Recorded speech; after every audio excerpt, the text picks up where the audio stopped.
আমার মনে হয় প্রত্যেকটা মেয়েই চায় তার স্বামী তাকে একটু যত্ন করুক, একটু আগলে রাখুক। তো আমিও কিন্তু সেক্ষেত্রে ব্যতিক্রম নয়। যেহেতু শরীর খারাপ ছিল সেহেতু অনেক দিন বাড়ি থেকে বেরোতে পারিনি।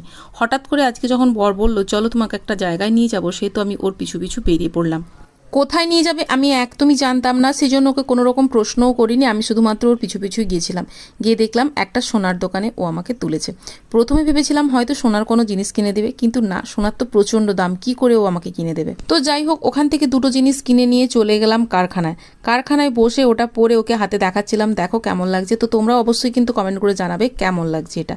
তো তারপরে ওখান থেকে গেলাম পার্লারে। তার কারণ কি বলো তো, অনেকদিন শরীর অসুস্থতার জন্য বাইরে বেরোতে পারিনি, আর সেই জন্য ভ্রু প্লাকটাও করা হয়নি। তো ওখানে গিয়ে ওই দিদিভাইয়ের সাথে অনেকক্ষণ মোটামুটি অনেক রকম গল্প হলো। গল্প টল্প করার পর নিচে নেমে এসে একটা বই দোকান দেখতে পেলাম। হঠাৎ করে মনে পড়লো যে বাবুর তো পেন্সিল নেই, তার কারণ ও সায়েন্সের যে ছবিগুলো দেওয়া থাকে, ফিগার আঁকতে দেওয়া থাকে, সেগুলো একটাও কমপ্লিট করেনি।